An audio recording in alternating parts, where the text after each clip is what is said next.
going on, everybody, and welcome back to another episode of Psilocybin University. I'm your host, Professor Stark, and in the spirit of Christmas, I figured today's topic would be interesting and appropriate. Today I'm going to talk about how the origin of Santa and his flying reindeers can be linked to an unexpected source, that being magic mushrooms. According to the theory, Santa is a modern counterpart of a shaman who consumed mind-altering plants and fungi to commune with the spirit world, said John Rush, an anthropologist and instructor at Sierra College in Rockland, California. During today's episode, I'm going to talk about 8 ways that magic mushrooms can explain the Santa mythology.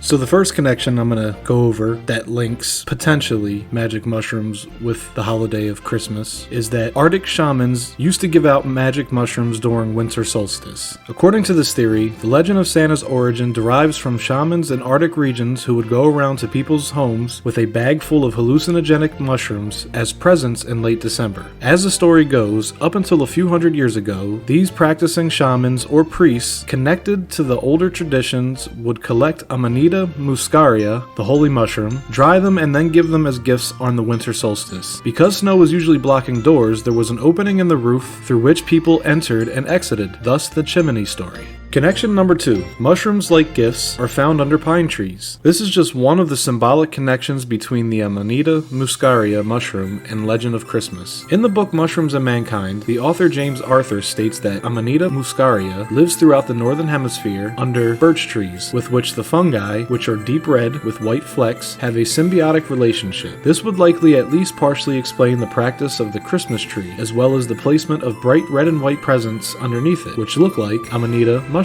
Why do people bring pine trees into their houses at the winter solstice, placing brightly colored red and white packages under their boughs as gifts to show their love for each other, he wrote. It's because underneath the pine bough is the exact location where one would find this most sacred substance, the Amanita muscaria, in the wild. And for the number 3 possible connection between magic mushrooms and the holiday we know as Christmas is that reindeer were shaman spirit animals. Reindeer are common in Siberia and northern Europe, and they seek out those hallucinogenic fungi that the area's humans also have been known to seek out and do.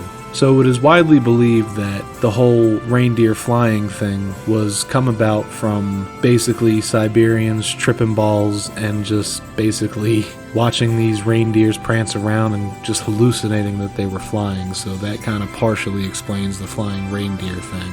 Carl Ruck, a professor of classics at Boston University, was quoted as saying, "At first glance, one thinks it's ridiculous, but it's not. Whoever heard of reindeer flying? I think it's becoming general knowledge that Santa is taking a trip with his reindeer. Amongst the Siberian shamans, you have an animal spirit you can journey with in your vision quest," Ruck continued, "and reindeer are common and familiar to people in eastern Siberia." Connection number 4 between magic mushrooms and Christmas. Shamans dressed like Santa Claus. These shamans also have a tradition of dressing up like the mushroom. They dress up in red suits with white spots. Connection number 5. Mushrooms abound in Christmas iconography. Tree ornaments shaped like Amanita mushrooms and other depictions of the fungi are also prevalent in Christmas decorations throughout the world, particularly in Scandinavia and Northern Europe. That being said, some think that the connection between modern-day Christmas and the ancestral practice of eating mushrooms is just a coincidence, and they don't know about any direct link. In my opinion, most of these can be just purely coincidental, but these potential connections are too strong to ignore. There might be a little bit more to this than that's being led on. Connection number 6. Rudolph's nose resembles a bright red mushroom. Ruck points to Rudolph as another example of the mushroom imagery. His nose looks exactly like a red mushroom. It's amazing that a reindeer with a red mushroom nose is at the head, leading the others, he said. Many of these traditions were merged or projected upon Saint Nicholas, a 4th century saint known for his generosity as the story goes. There is little debate about the consumption of mushrooms by Arctic and Siberian tribespeople and shamans, but the connection to Christmas traditions is more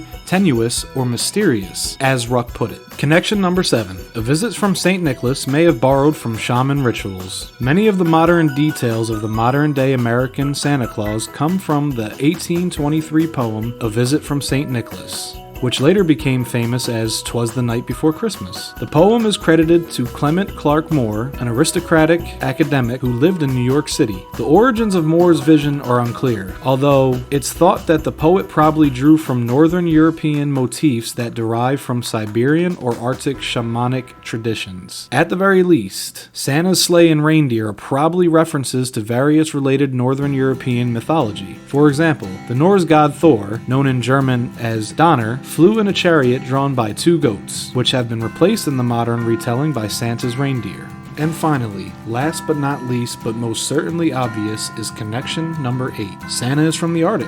One historian, Ronald Hutton, told NPR that the theory of a mushroom Santa connection is flawed. If you look at the evidence of Siberian shamanism, which I've done, Hutton said, you find that shamans didn't travel by sleigh, didn't usually deal with reindeer spirits, very rarely took the mushrooms to get trances, didn't have red and white clothes. But people disagreed, saying shamans did deal with reindeer spirits and the ingestion of mushrooms is well documented. Siberian shamans did wear red deer pelts, but the coloring of Santa's garb is mainly meant to mirror the coloring of Amanita mushrooms. As for sleighs, the point isn't the exact mode of travel, but that the trip involves transportation to a different celestial realm. Sometimes people would also drink the urine of the shaman or the reindeer, as the hallucinogenic compounds are excreted this way, without some of the harmful chemicals present in the fungi. People who know about shamanism accept this story. Is there any other reason that Santa lives in the North Pole? It is a tradition that can be traced back to Siberia. Okay, ladies and gentlemen, that's going to be it for today's episode of Psilocybin University. I really hope you guys enjoyed it.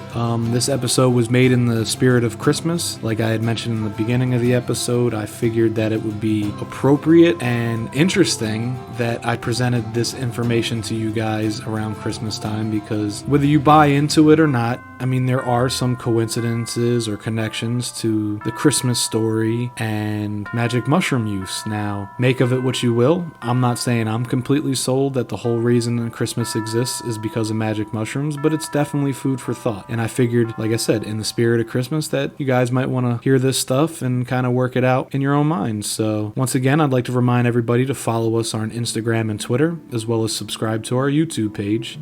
And if you can, please check out our listener support page and our website. Anything you guys can do to help us grow is greatly appreciated. If you guys can, please leave a review wherever you listen to your podcasts. Or if you want to email us directly to let us know how we're doing, please do so. We want to know what we're doing good, what we're not doing so good, what you want more of, what you want less of. So any and all suggestions will be considered. There's multiple ways to get in contact with us. All the links for all that stuff are in the description of every episode. So please reach out to us. Drop us a like. Drop us a review. Anything you guys can do is greatly appreciated. And on behalf of myself and Professor Hadwin here at Psilocybin University, we would like to wish you a Merry Christmas. Stay safe, everybody. Oh, I can't believe I almost forgot to mention that shortly after or shortly before this episode comes out, I've decided to go ahead and post a YouTube video of a behind the scenes making of type thing when it comes to the podcast. As of right now, I'm the only one that's going to be featured in that video. What I'm doing in that video is I'm going over a little bit of the setup that we have, how we record the podcast, edit, and whatnot. Definitely, I mean, like I said, if you guys like the podcast and you want to give that a watch, I decided to give a little inside look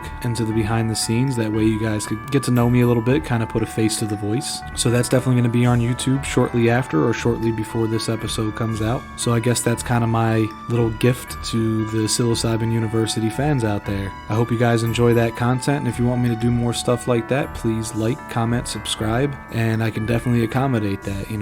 It's pretty simple. I could just post up the camera when I decide to do anything podcast related, and it would just be natural and seamless, because I'm going to be doing this stuff anyway. And if you guys just want a glimpse into how it's all done, I'll keep doing stuff like that. Maybe one day I could feature an episode with Mr. Hadwin of some behind the scenes stuff of me and him doing some prep work before an episode. So just let us know if that's what you guys want more of. We'll give you guys more of that kind of stuff. So once again, this is Professor Stark. Merry Christmas, happy holidays. Everybody stay safe. Be good out there. Peace, guys.